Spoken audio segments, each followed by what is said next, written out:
उत्तर प्रदेश की विधानसभा का शीतकालीन सत्र चल रहा है। सत्र की कार्यवाही का आज दूसरा दिन था, लेकिन आज उत्तर प्रदेश की विधानसभा सिर्फ सदन ही नहीं थी। आज वो सदन जनता की अदालत था और उस अदालत में कटघरे में खड़ी थी समाजवादी पार्टी।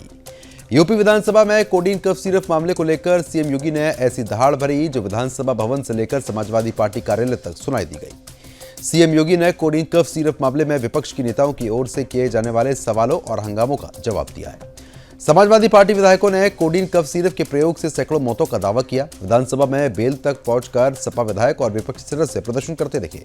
इस दौरान सरकार पर झूठ बोलने और मामले को दबाने के आरोप लगाए गए। सीएम योगी ने साफ शब्दों में कह दिया कि कोडीन कफ सिरप के नाम पर जिस तरीके से नशे का कारोबार फल फूल रहा है, उसकी जड़ें समाजवादी पार्टी के शासनकाल में ही रोपी गई थी। सपा सरकार के दौरान नशे के इस जहर को फैलाने के लिए धड़ल्ले से लाइसेंस तक बांटे गए।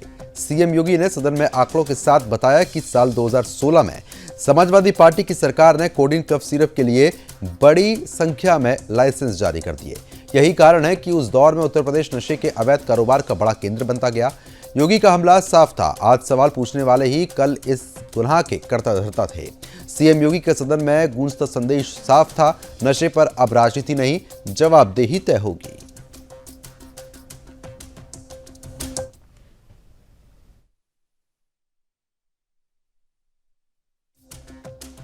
उत्तर प्रदेश के अंदर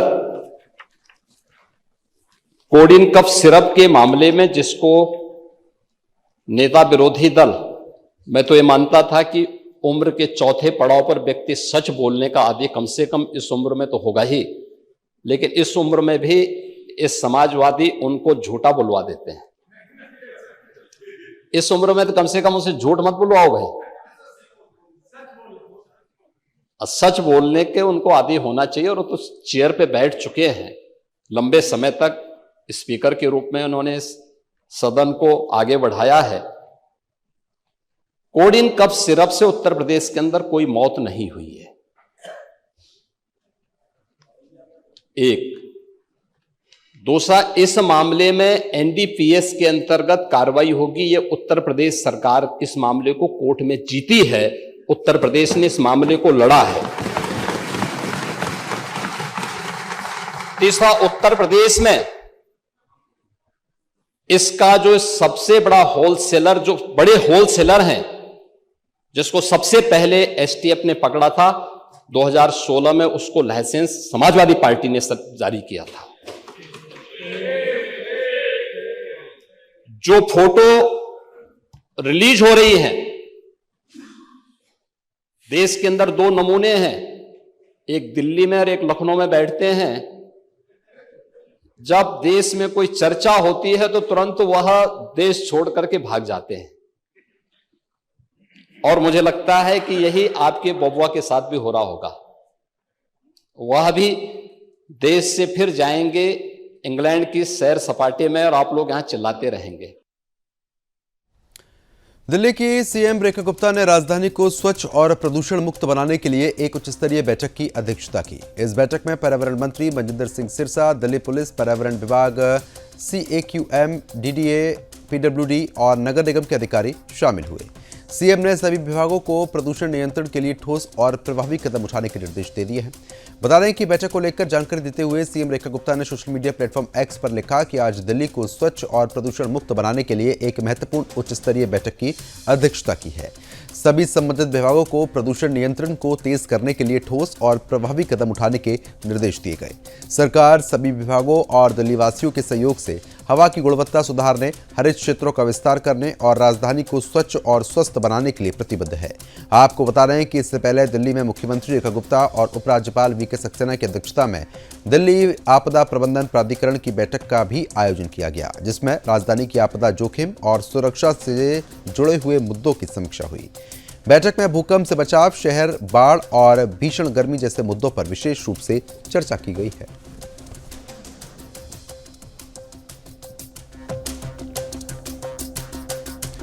तो तस्वीरें साफ तौर पर आप देख पा रहे हैं, जहां पर मुख्यमंत्री रेखा गुप्ता की अध्यक्षता में उच्च स्तरीय बैठक का यहां पर आयोजन हुआ है, जिसमें कई सारे मुद्दे रहे हैं और खास तौर पर सबसे मुख्य मुद्दा प्रदूषण नियंत्रण रहा है। क्योंकि जिस तरीके से दिल्ली एनसीआर में प्रदूषण की मार लगातार दिल्ली वासी झेल रहे हैं, उसमें किस तरीके से कमी लाई जाए, प्रदूषण पर नियंत्रण किस तरीके से किया जाए, ये सभी मुख्य बिंदु रहे इस चर्चा के। और आपको बताते चलें कि मुख्यमंत्री की तरफ से अधिकारियों को साफ तौर पर निर्देशित भी कर दिया गया है कि जल्द से जल्द अपने अपने विभागों में तुरंत काम करें और प्रदूषण रोकने के प्रयास ज़्यादा से ज़्यादा यहां पर बढ़ा दिए जाए। फिलहाल हरित क्षेत्रों के विस्तार पर भी विशेष रूप से इस मीटिंग में जोर दिया गया है। कुल मिला के कई सारे ऐसे खास मुद्दे रहे जिस पर मुख्यमंत्री की तरफ से आपको बता दें कि अहम दिशा निर्देश अधिकारियों को साझा कर दिए गए हैं और कई सारे सुझाव भी इस मीटिंग में डिस्कस करते हुए मुख्यमंत्री नजर आई हैं।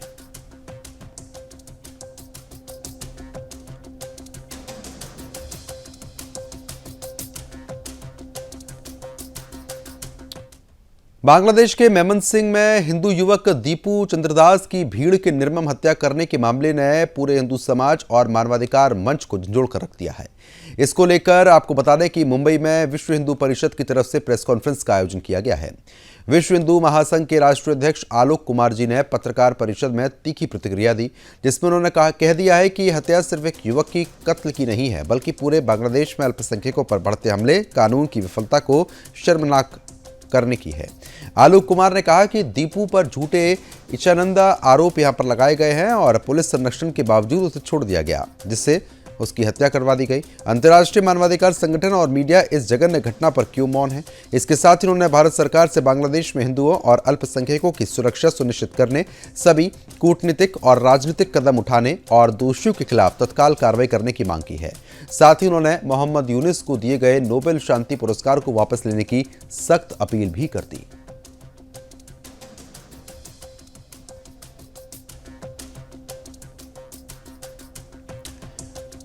तो विश्व हिंदू परिषद की तरफ से आपको बता दें कि लगातार यहाँ पर पत्रकार वार्ता जो है वो यहाँ पर की गई थी और ऐसे में बांग्लादेश में जिस तरीके से एक हिंदू युवक की निर्मम हत्या की गई है उस पर विशेष रूप से फोकस रहा। और आपको बताते चलें कि जिस तरीके से हिंदू युवक की हत्या हुई है उस पर विश्व हिंदू परिषद का गुस्सा साफ तौर पर नजर भी आ रहा है। उनकी तरफ से कहा गया है कि ऐसे कड़े कदम उठाने का समय आ चुका है जब हिंदुओं की सुरक्षा के लिए ऐसे कदम उठाए जाएंगे जिससे चाहे भारत हो या फिर बांग्लादेश, कहीं पर भी हिंदू असुरक्षित महसूस नहीं करेगा।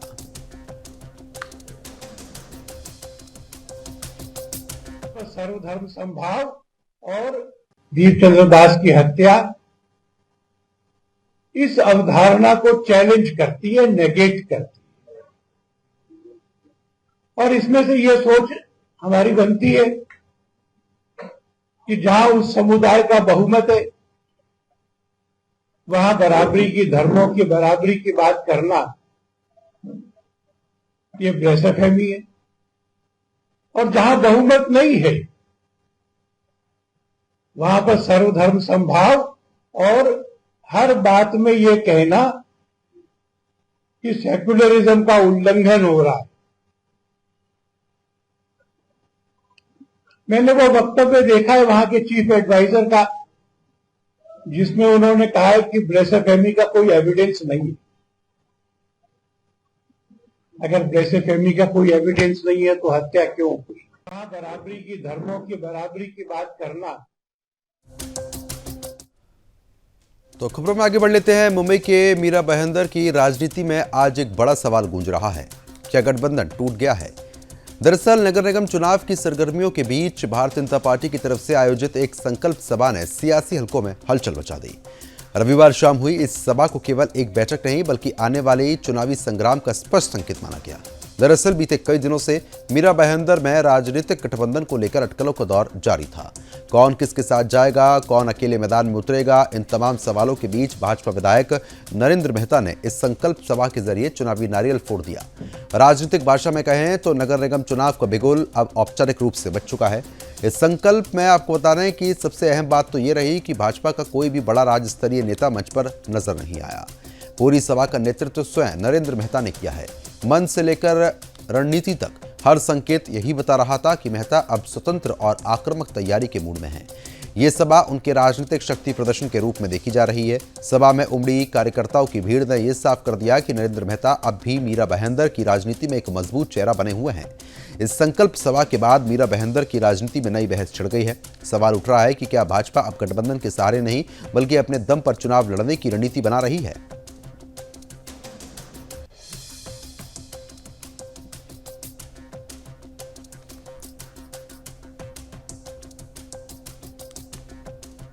डेजर्ट साइक्लोन 2 संयुक्त अरब अमीरात के अल हमरा में तेजी के साथ आगे बढ़ रहा है, जहां भारतीय सेना और यूएई लैंड फोर्सेस के जवान शहरी युद्ध और उप पारंपरिक अभियानों पर गहन संयुक्त प्रशिक्षण कर रहे हैं। इस अभ्यास के मौजूदा चरण में क्लासरूम प्रशिक्षण और मैदान में व्यवहारिक ड्रिल्स का व्यापक संयोजन शामिल है। प्रशिक्षण में इमारतों की पहचान और क्लियरेंस, आईईडी जागरूकता, हताहतों की निकासी, प्राथमिक चिकित्सा और संरचित मिशन भी इसमें शामिल किया गया। जैसे अहम पहलुओं पर विशेष तौर पर ध्यान दिया गया है, जिससे शहरी क्षेत्रों में दोनों सेनाओं के बीच इंटर ऑपरेबिलिटी और कॉमन ऑपरेटिंग प्रोसीजर्स को मजबूत किया जा सके। जैसे जैसे अभ्यास आगे बढ़ रहा है, जवान शहरी इलाकों में क्रमिक व्यवहारिक अभ्यास कर रहे हैं, जिसमें रूम इंटरविशन, बिल्डिंग क्लियरेंस और प्लाटून स्तरीय संयुक्त असॉल्ट अभ्यास भी शामिल है। दोनों सेनाओं के बीच तकनीक, रणनीति और प्रक्रियाओं का आदान प्रदान किया जा रहा है। उन्हें दोहराकर अभ्यास में लाया जा रहा है ताकि संयुक्त अभियानों के दौरान बेहतर तालमेल सुनिश्चित हो सके। इस एक्सरसाइज का समापन एकीकृत आक्रामक और रक्षात्मक शहरी अभियानों के साथ होगा, जो आपको बता दें कि समन्वित कार्रवाई, आपसी विश्वास और ऑपरेशनल रेडीनेस को और मजबूत करेगा।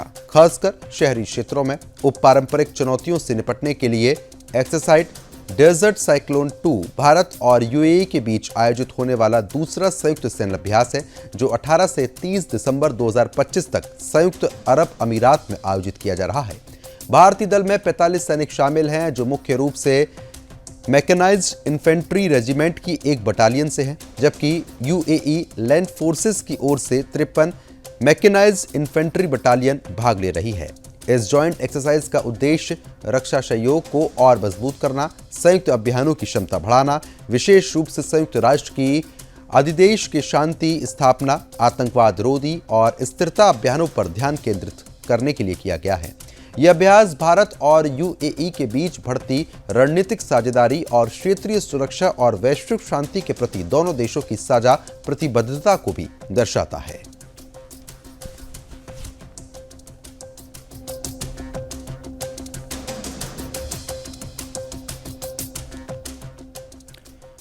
अब आगे बढ़ लेते हैं। छत्तीसगढ़ से जानकारी आ रही है। छत्तीसगढ़ के कांकेर जिले के आमाबेड़ा गांव में शव दफनाने को लेकर हुए विवाद के पीड़ित शुक्रवार को रायपुर पहुंचे। 5वीं अनुसूची क्षेत्र में हुए इस मामले को लेकर सर्व समाज, बस्तर और जनजातीय सुरक्षा मंच ने राजधानी में प्रेस कॉन्फ्रेंस कर प्रशासन पर गंभीर आरोप लगा दिए हैं। बता दें कि मंच के प्रतिनिधि देवेंद्र नेताम ने कह दिया है कि ग्राम सभा की अनुमति के बिना शव दफनाया गया, जो संवैधानिक प्रावधानों और जनजातीय परंपराओं का साफ तौर पर उल्लंघन है। इस घटना से जनजातीय आस्था और पैन पुरखा परंपरा के साथ खिलवाड़ हुआ। प्रेस कॉन्फ्रेंस में बाहरी लोगों और भीम आर्मी की मौजूदगी से क्षेत्र में जानबूझकर तनाव बढ़ने का आरोप है।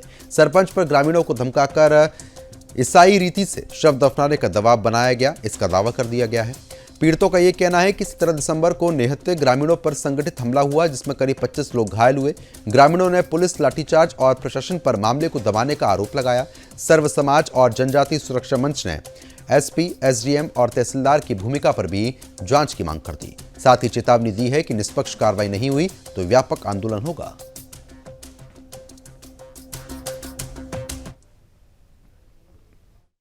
क्योंकि ईसाई धर्म वाले हमारा पेनपुरका के जमीन जितना भी गांव का एरिया है उसमें गायता पुजारी का हक रहता है, ईसाई लोगों का हक नहीं रहता है। बिना पूछे कोई ख़त्म भी होगा ना तो एक आधी मंद पकड़ के जाके उनको आशीर्वाद मांगना पड़ता है, तब गड्ढा खोदा जाता है। बिना गायता की अनुमति से कोई गड्ढा खोद नहीं सकता ना, कोई आदमी मर जाने से कोई दफना नहीं सकते।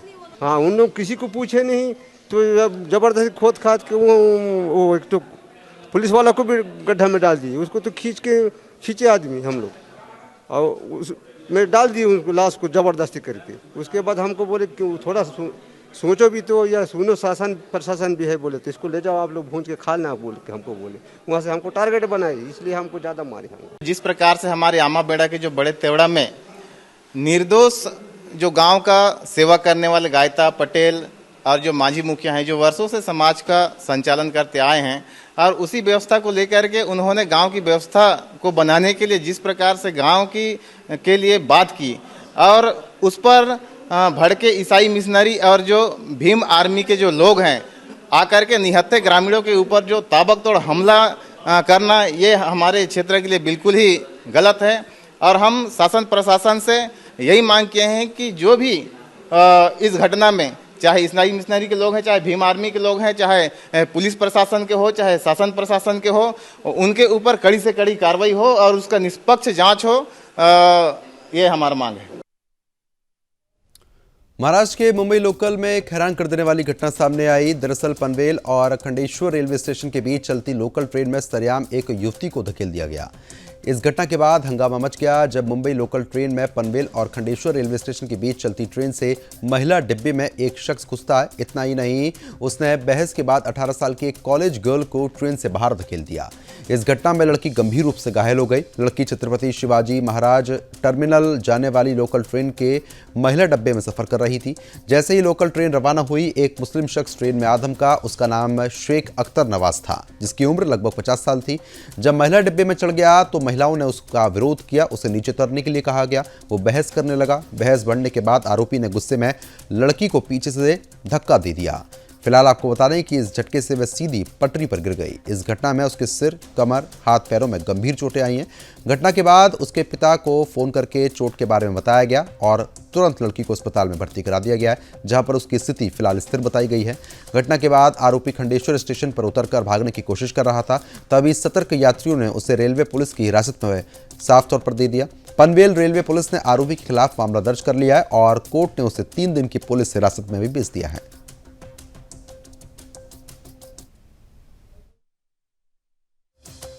विश्व हिंदू परिषद बजरंग दल मध्य भारत प्रांत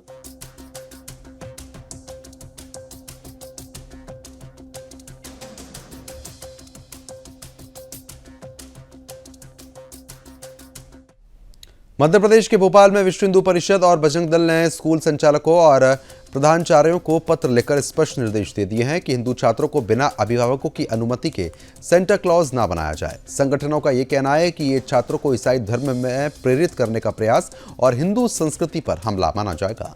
पत्र में कह दिया गया है कि अगर स्कूलों में हिंदू छात्रों को क्रिसमस ट्री लाने या फिर सेंटा बनाकर कार्यक्रम में भाग लेने के लिए कहा गया तो ये धार्मिक और आर्थिक दृष्टि से भी अभिभावकों के लिए नुकसानदायक होगा। संगठन ने जोर देकर कहा है कि भारतीय स्कूलों में छात्र श्री राम, श्री कृष्ण, गुरु गोविंद सिंह या अन्य महापुरुषों के रूप में प्रेरित हों, लेकिन सेंटा नहीं बनने चाहिए।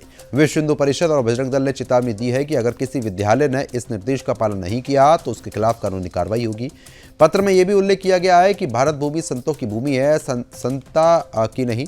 संगठनों का ये कदम धार्मिक और सांस्कृतिक पहचान की रक्षा के लिए उठाया गया है। विद्यालयों से अपील है कि वह हिंदू छात्रों के धार्मिक विश्वास और अभिभावकों की सहमति का सम्मान करें।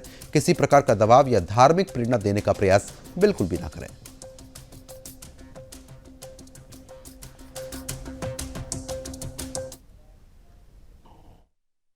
विश्व हिंदू परिषद बजरंग दल मध्य भारत प्रांत उन सभी विद्यालयों को चेताना चाहता है जिन विद्यालयों में हिंदू छात्रों को बिना अभिभावकों के अनुमति के सांता क्लॉज या क्रिसमस ट्री लाने का कहा जा रहा है। ऐसे सभी विद्यालयों में विश्व हिंदू परिषद के जिला केंद्रों पर एक पत्र देने वाले हैं, उनसे आग्रह करने वाले हैं कि किसी भी हिंदू छात्र को बिना उनके अभिभावक के अनुमति के सांता क्लॉज या क्रिसमस ट्री लाने का नहीं कहा जाए, क्योंकि इस प्रकार का प्रयास कहीं ना कहीं उन छोटे बच्चे छात्रों के मन में उनके हिंदू धर्म के विरुद्ध दूसरे धर्म की आस्था को बढ़ाना और धर्मांतरण करने का कुत्सित प्रयास हो सकता है। इसलिए इस प्रकार के प्रयास को विश्व हिंदू परिषद कतई बर्दाश्त नहीं करेगा। देखने में आता है कि इस समय चर्चों में और इस प्रकार के संस्थानों में अत्यधिक धर्मांतरण को बढ़ावा दिया जाता है, धर्मांतरण करने का प्रयास किया जाता है। तो ऐसे प्रयास को विश्व हिंदू परिषद बजरंग दल कतई बर्दाश्त नहीं करेगा और उनको रोकने के लिए प्रशासन के साथ सतर्क रहेगा। मध्य प्रदेश के शिवपुरी के बदरवास तहसील के ग्राम गुड़ाहल डांग में धर्म परिवर्तन से जुड़ा एक गंभीर मामला आया। जानकारी के अनुसार बीते लगभग 6 सालों से गांव में ईसाई मिशनरी की तरफ से धर्म परिवर्तन की गतिविधि संचालित किए जाने की शिकायतें ग्रामीणों के माध्यम से लगातार मिल रही थी। इस पूरे मामले की सूचना प्राप्त होने के बाद विश्व हिंदू परिषद और बजरंग दल की टीम मौके पर पहुंची। संबंधित गतिविधियों पर आपत्ति जताते हुए पुलिस प्रशासन को सूचित कर कार्रवाई की मांग कर दी। बजरंग दल का आरोप यह है कि गांव में रातों रात एक चर्च का निर्माण किया गया था, जिसके माध्यम से व्यापक रूप से धर्म परिवर्तन की गतिविधियां संचालित हो रही थी। आरोप तो यह भी है कि इस मामले में गांव के कुछ शासकीय शिक्षक, शिक्षिकाएं और पटवारी भी सम्मिलित बताए गए, जिन्हें आज पकड़ लिया गया। मामले की गंभीरता को देखते हुए पुलिस एवं वन विभाग की संयुक्त टीम तत्काल मौके पर पहुंची। जांच में शासकीय भूमि पर अवैध निर्माण की पुष्टि होने पर वरिष्ठ अधिकारियों से मार्गदर्शन लेकर तुरंत कार्रवाई की गई है। शासकीय भूमि पर बने अवैध चर्च को हटाकर भूमि को मुक्त कराया गया। साथ ही अवैध रूप से कराए जा रहे धर्मांतरण के विरोध में व्यापक उचित कार्रवाई जांच के बाद लगातार होगी। तो विश्व हिंदू परिषद और बजरंग दल ने फिलहाल तुरंत कार्रवाई की है। जैसे ही इस मामले में जानकारी मिली, आपको बता दें कि जानकारी के बाद जेसीबी मशीन भी यहां पर पहुंची और जो अवैध तौर पर चर्च बनाने का प्रयास हो रहा था उसको पूरी तरीके से यहां पर तोड़ दिया गया है। तो शासकीय भूमि पर बने चर्च पर यह कार्रवाई शिवपुरी से हम आपको दिखा रहे हैं, जहां पर जेसीबी की मदद से विश्व हिंदू परिषद और बजरंग दल की टीम यहां पर पहुंची हुई थी और जो चर्च शासकीय भूमि पर बन रहा था उसको फिलहाल तोड़ा गया।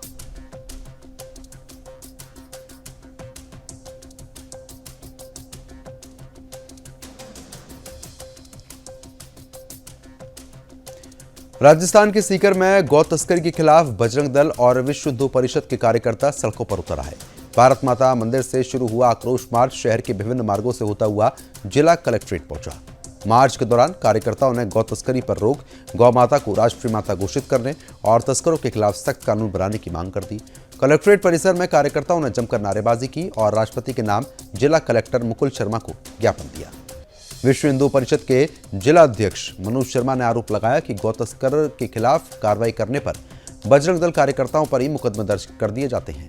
उन्होंने जयपुर के चोमू में बजरंग दल कार्यकर्ताओं के साथ हुई मारपीट का भी उल्लेख किया है। संगठनों ने कहा है कि गौ सेवकों की सुरक्षा और गौ संरक्षण के लिए ठोस कानून जरूरी है। चेतावनी दी गई है कि अगर मांगे नहीं मानी गई तो आंदोलन को और व्यापक रूप दिया जाएगा।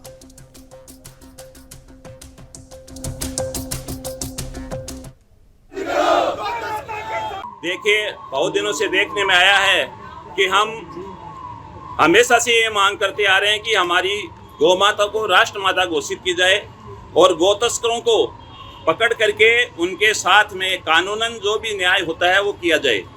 लेकिन उल्टा ये हो रहा है कि जब हम किसी गौ तस्करों के पीछे लगते हैं, उनको पकड़ते हैं, तो उल्टा हमारे युवा साथियों पर, बजरंगियों पर ही उनके साथ में दुर्घटना करते हैं और उसके साथ साथ उनके ऊपर ही FIR दर्ज हो रही है। तो इन दिनों में देखने में आया कि अभी हाल ही में चोमू में हमारे एक कार्यकर्ताओं को बुरी तरह से मारा गया, जबकि उसने तो यही सूचना दी थी कि इस गाड़ी में गौ तस्करी हो रही है। गौ तस्करी को लेकर के हम विश्व हिंदू परिषद बजरंग दल पूरा गंभीरता के साथ में लगा हुआ है। जय श्री राम, जय श्री राम, जय श्री राम, जय श्री राम। शिमला के इंदिरा गांधी मेडिकल कॉलेज में मरीज के साथ मारपीट का एक मामला सामने आया। आरोप है कि डॉक्टर ने पहले मरीज के साथ दुर्व्यवहार किया और फिर मारपीट की। मरीज अर्जुन पवार अस्पताल में एंडोस्कोपी करवाने के लिए आया हुआ था, जिसके बाद वो अन्य वार्ड में सांस की दिक्कत के चलते बेड पर जाकर लेट गया। आरोप है कि डॉक्टर ने पहले बदतमीजी की और फिर बहस के बाद मारपीट शुरू कर दी। इसका वीडियो भी सोशल मीडिया पर वायरल हो गया। मरीज के परिजन अस्पताल प्रशासन से कार्रवाई की मांग उठा रहे हैं। इसके साथ ही पुलिस को भी मामले की शिकायत दे दी गई है। फिलहाल अस्पताल प्रशासन का पूरे मामले पर कोई बयान सामने नहीं आया है। साफ तौर पर एक डॉक्टर की खुले तौर पर गुंडागर्दी देखने को मिली है।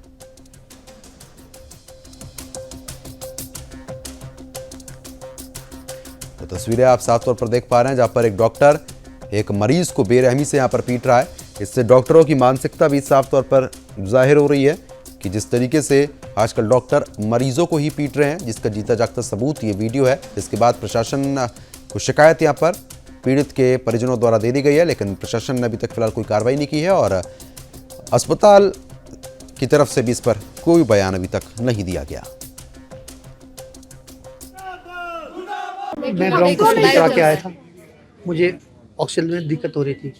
तो जैसे ही मैं बेड पे आया तो मैंने नर्स को बोला कि मुझे ऑक्सीजन लगा दो, उसके बाद डॉक्टर साहब आते हैं, डॉक्टर साहब बोलते हैं कि तू कब से एडमिट है यहाँ पे। मैंने कहा डॉक्टर साहब अभी ब्रोंकोस्कोपी हुई है। तो उसी के बाद बोलते हैं कि तेरा एक्सरे कहाँ है। मैंने कहा डॉक्टर साहब इसमें देख लो, मैं सांस नहीं ले पा रहा हूँ। फिर और उसके बाद बोलते हैं कि भाई और तेरा CT का है। मैंने कहा डॉक्टर साहब सामने पड़ा है। और मैंने कहा मैं आपसे तहजीब से बात कर रहा हूँ, ये तू क्या होता है, तू करके बात करे डॉक्टर साहब। बोले तू होता है। तो इस बात पे ही बोलते हैं कि भाई मैं आपसे तहजीब से बात कर रहा हूँ, आप मुझसे तहजीब से, मेरी एक्सेप्टेशन रखता हूँ कि आप मुझे तहजीब से बात करें। बोलते तो क्या कर लूँगा फिर। मैंने बोल दिया कि आप क्या घर में भी अपने परिवार में ऐसे ही बात करते हैं। जिस पे डॉक्टर साहब बोलते हैं कि आप मेरी फैमिली पे आ गए, आप बहुत पर्सनल हो गए हो, और उन्होंने मारना शुरू कर दिया। ये देखो डॉक्टर यहाँ पे बदतमीजी कर रहे हैं पेशेंट के साथ। आगे लो। हर साल मैदानी इलाकों और मेट्रो सिटीज के लोगों को पहाड़ों में बर्फबारी का इंतजार रहता है ताकि वो छुट्टियों पर पहाड़ जा पाएं, बर्फबारी के सुंदर नज़ारों का लुत्फ उठा पाएं। हालांकि ये बर्फबारी स्थानीय लोगों के लिए कई दिक्कतें भी पैदा कर देती है। कश्मीर के ऊपर इलाकों में भारी बर्फबारी जारी है। प्रभावित क्षेत्रों में गुरेज, पीर गाली, साधना टॉप और साथ ही साथ रजदान टॉप पर लगातार बर्फबारी हो रही है। बर्फबारी के कारण गुरेज, बांदीपुरा, किश्तवाड़ जैसे कई हाईवे बंद हो गए, जिससे आना जाना लगभग ठप हो गया। मौसम विभाग ने भविष्यवाणी की है कि अगर ऊपरी इलाकों में बर्फबारी जारी रहेगी तो मैदानी इलाकों में बारिश होने की संभावना है। ठंड के चलते घाटी में तापमान में गिरावट आई है और कड़ाके की ठंड ने लोगों की मुश्किलें बढ़ा दी हैं। स्थानीय प्रशासन ने लोगों से आवश्यक यात्रा न करने और ठंड से बचाव के पर्याप्त इंतजाम करने की सलाह दी। साथ ही प्रभावित इलाकों में राहत का काम और तेज कर दिया। सड़क मार्गों को खोलने की कोशिश हो रही है। कृषि और पशुपालन क्षेत्र में भी इस मौसम से प्रभावित चीजें सामने आई, जिससे स्थानीय ग्रामीण और किसान कठिन परिस्थितियों का सामना कर रहे हैं। प्रशासन ने विशेष चेतावनी जारी करते हुए लोगों से सतर्क रहने के लिए कह दिया गया है। बर्फबारी के कारण कई स्कूल और सरकारी कार्यालयों में छुट्टी भी घोषित की गई ताकि लोग सुरक्षित रहें। इसके अलावा आपातकालीन सेवाओं को सक्रिय किया गया है ताकि जरूरत पड़ने पर तुरंत मदद मिल पाए।